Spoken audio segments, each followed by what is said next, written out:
Today we're gonna be talking about percussion.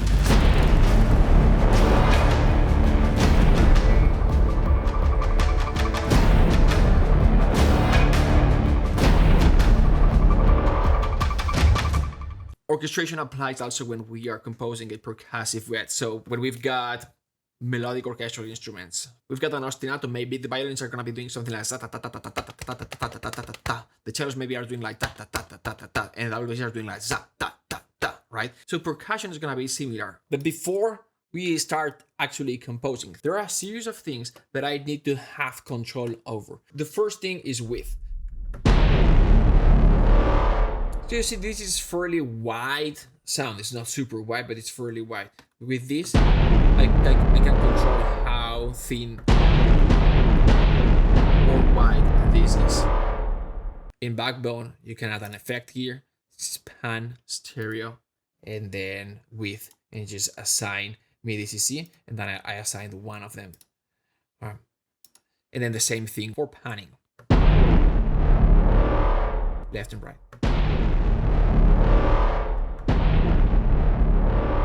And so I can decide how wide or narrow I want it, wide, narrow, and then position it whenever I want to have it in the mix. It's very important because at some point we're going to have a lot of things going on. In my opinion, there is not a better time to organize and position your instruments than when you are composing, because that is the moment where you are like sculpting the sound. And then when you are mixing, you're sculpting the sound again, but you have to put the time to rethink again.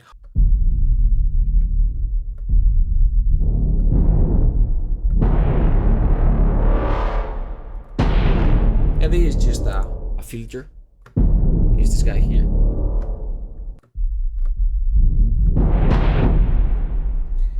So that's it, low epic tones. Obviously, I need to have control over a few more things. Volume, and then the room, how long the decay time. So this, like with all the reverb. And this is the same sound with the room sound, but just faster decay. Everything that I'm explaining here, you can do it in Cubase, obviously. You can go here, and you can do the same things here in the mixer. You've got the balance panner here, and if you click here, then you can convert this to a stereo combined panner, like this. And then you have control over the left and the right channel. You can do things like this, or you can even invert it and move the right to the left.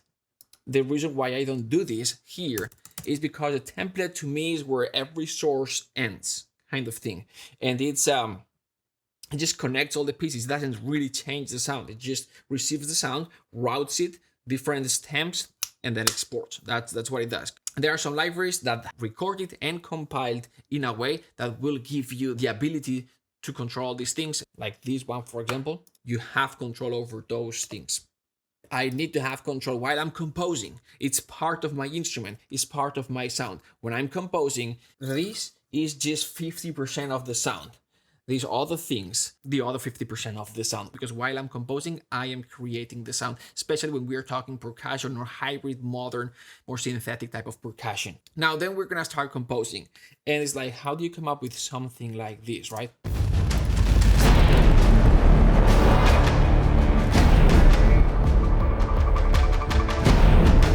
I always say it's a 3-step process. Number 1, hear it in your head.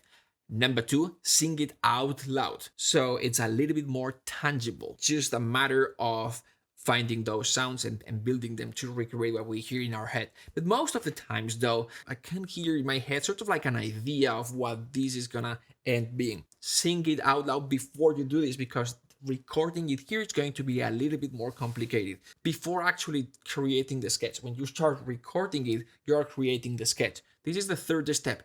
And I like creating the sketch first, even for percussion. I'll use just one instrument. I'll put this simple. I usually use toms, epic toms. And I'll just play whatever I hear in my head. Then step number 4 is going to be listen back to the sketch and identify what are the motives. What are the important parts? What are the elements worth enhancing? Because now we're gonna start orchestrating this, literally. Just percussion, but we're gonna start orchestrating it. And usually, like the number one beginner's mistake is going to be just adding more and more and more layers that initially work well, but at some point they start competing with each other and we lose the initial intention, the initial idea. You start composing, and then you add something and it's fun, and you keep adding and adding and adding, but then you're gonna sit down next day after gonna go to sleep, and next day you're gonna sit down. It's like, what is this? Oh wow, I don't even understand what's going on. Identify the most important elements, the nuggets, the motives, and then enhance those. So if you see here, what we've got is the Zantaka. This part here is the main one.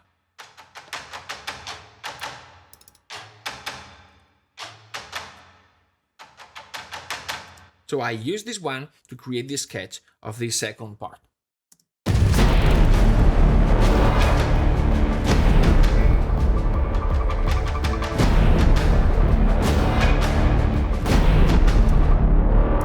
So this is Zantaka. This is the main element. What I've been enhancing with other instruments as I was orchestrating this.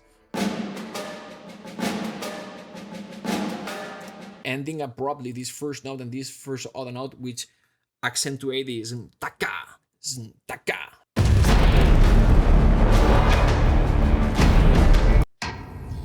Zunkaka. This controls the amount of distortion that I'm adding to the sound, and it also accentuates.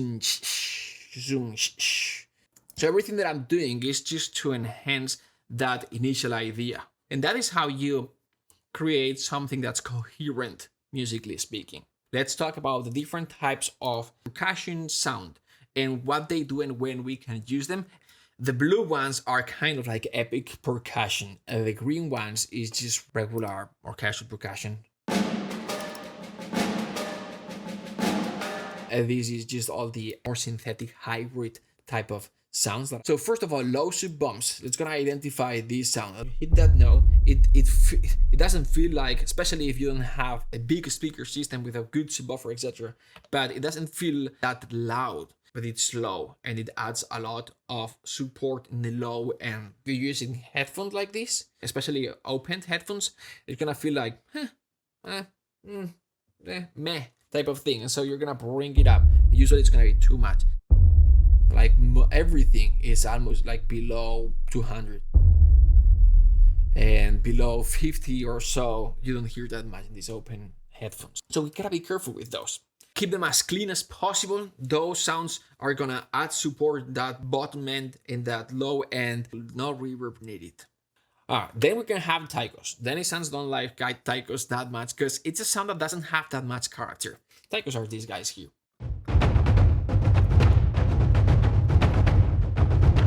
Don't have a lot of character, but sometimes it's nice that it doesn't have character. You're gonna add tightness to the sound, and that's cool. I like that. It adds power, but they don't cut through the mix a lot. Don't bring them up too much, otherwise you're gonna overpower the rest of the mix, and that's not what you want unless you just have taikos, and it's basically just like a taikos ensemble and a little bit of strings. Low and ensemble cinematic toms for energy and a bit of room. Now the toms are going to add, it's slightly different than taikos because they have a little bit more of high frequency component to them. They've got more character. Now the cinematic toms, usually the way they are recorded is in a slightly bigger room. Usually it's going to be like an ensemble, toms ensemble, and this is not a group of toms, it's a group of musicians, and it's going to be a bigger room, and we're gonna have a little bit more of room sound.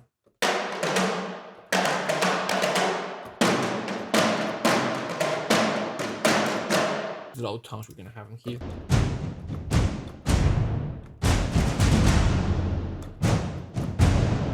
Come with a lot of reverb, which is what gives them this bigger sound. But at the same time, sometimes it's too much. And so what we wanna do is to be able to control the decay time. Another thing that you can do is you can bring it down here, and then you have all the room decay length, but then have it configured in a way that when you release the note, then it cuts the decay. And so you can have long or short. We want to avoid conflicting decays. We've got a lot going on right here. We want that sense of like big epic space, cinematic type of sound. But if every single sound has a lot of room component to it, then it's gonna start sounding muddy, and it's going to be a washed out type of sound. We're gonna lose clarity. We have to avoid conflicting decays. So for that big type of hit, sometimes it helps. Sometimes we need that. But when we've got ostinatos and things like this, fast tempo, repeated notes, we want to keep them as short as possible. And then we've got the rims. Just stuff that opens the sound and adds brightness to the sound. We don't need that much reverb, that's what I'm saying, but still it's good to have a little bit of room to sort of like sonically be able to identify the size and the width of the space. And we're gonna have the snares, not that much reverb, just a little bit of room, kicks and sub kicks, this type of thing. This kind of thing. I added one here, for example.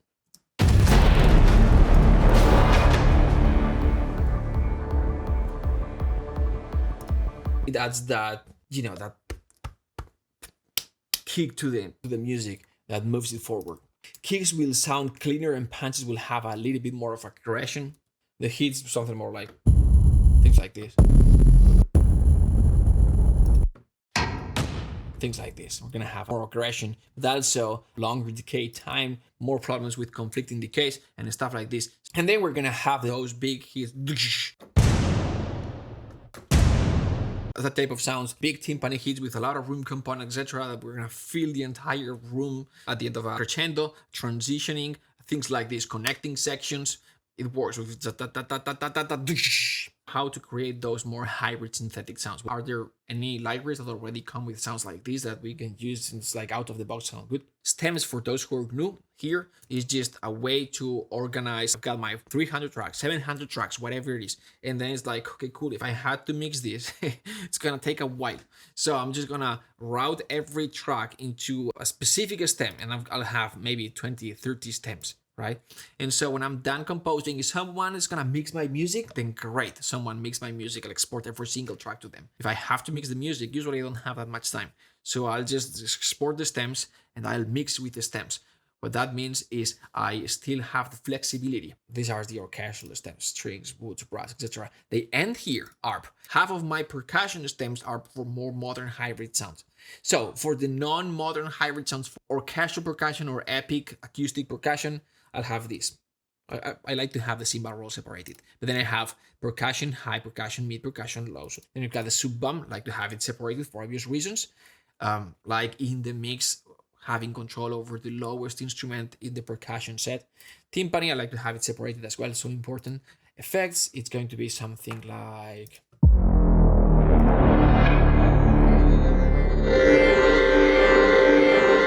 things like this, okay? I use Backbone when I don't have it loaded in template. I need quick access to something. It's very light, it's very easy to use. Or when I need to just load an instrument here, you'll go here, file system, and then you'll just browse the sound or the sample, and then you're gonna start manipulating that sound easily, very easily. It's very easy to use. It also comes with pre-built sounds, and some of them are cinematic, very nice sounding. In general, the Steinberg stuff that I used, other than Cubase, meaning the sounds and libraries, what I like about them is that they are so easy to use. Cinematic, whooshes. Whoosh is an impact. I just loaded that whoosh in this track here. Another one. Or let's go here to this blast.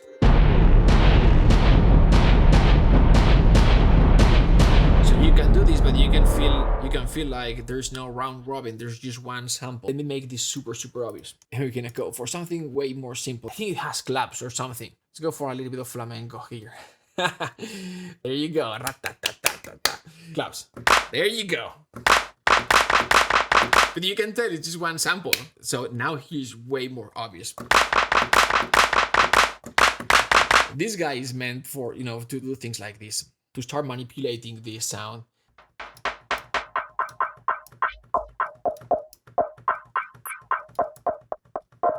There you go. And then automating this with this guy maybe.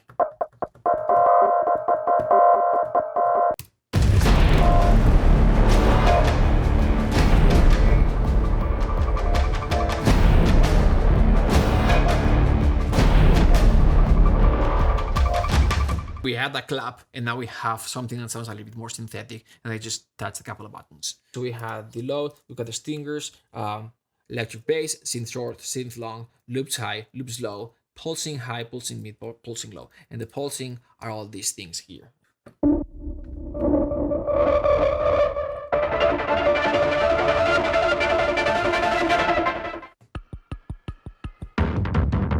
Stuff here. Especially for pulsing, I like to control the width and position. We're gonna have a here, and then we're gonna have like there, right? But we don't want them here. We're gonna open them because we've got all the orchestral stuff here in the middle. So we're gonna open the sounds. Drums is this.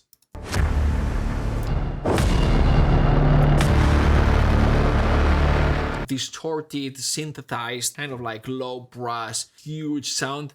I like to combine it with low brass type of sound with the drums. Just it will hybridize the sound a little bit. I want to talk about a little bit of those, a little bit longer type of sounds. Very important. Pats or long razors or longer whooshes or reversed sounds or stingers, things like this. It enhances the structure of the sound. Like the three musical forces, the 3-layer system, right? Where you usually have direction, movement, background. Well, here we're gonna have lots of movement. Background adds support or fills the gaps, things like this. It's an impact, but also has a long tail that adds texture and character.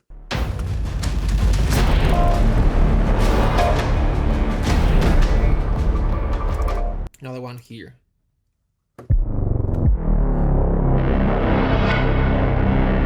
There is hidden drone, a few layers as well. Effects and load is here because then I'll automate things that will do this type of things.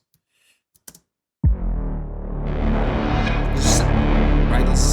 It's very easy. Just tweak these knobs and see what they do and just assign it to a fader or to a knob and then you do those things. You make them work to what you are composing. It's not just another sound that someone built and doesn't fit. For these longer ones, you can make them talk and say whatever you want them to say. A tonal pad here.